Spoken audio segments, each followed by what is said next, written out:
इस वक्त मौजूद हूँ डस्का पसरूर रोड में और पेट्रोल की नई कीमतों में इजाफे के बाद जानते हैं कि अवाम का रद्द-ए-अमल क्या है।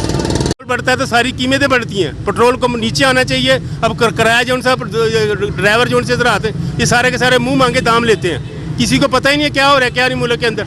पेट्रोल की कीमत नीचे आनी चाहिए, डॉलर की कीमत भी नीचे आनी चाहिए, सोने की कीमत भी नीचे आनी चाहिए ताकि गरीब आदमी अपने बच्ची को कुछ ना कुछ दे सके। ठीक पेट्रोल के नाल हर चीज़ बढ़ी है।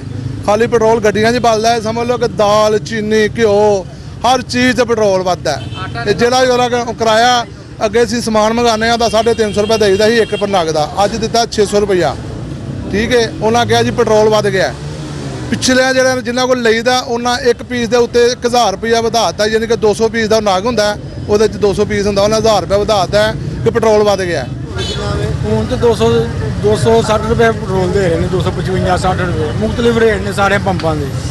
ठीक है, तो किराया सवारी किराया भरती को नहीं, किसी को 10 रुपये वध को होना तो भी कहते हैं कि नहीं ये नहीं कहते कि पिछों किराया कितना वो हो गया, पेट्रोल कितना बढ़ गया। मैं तो सवारी जो है ना अब किराया नहीं देती है, वो क्या झगड़ती है कर रक्शे वालों से कि किराया हमसे क्यों दे।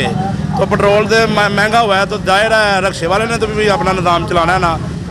जी नाज़रीन, तो आपने अवाम का रद्द-ए-अमल देखा। अवाम बहुत परेशान है। अवाम का कहना यह है कि इंतज़ामिया को चाहिए कि पेट्रोल की कीमतों में कमी करे, क्योंकि हर पेट्रोल पंप वाला अपनी मनपसंद के रेट पे पेट्रोल फरोख्त कर रहा है। किरण चौधरी, वश न्यूज़, डस्का।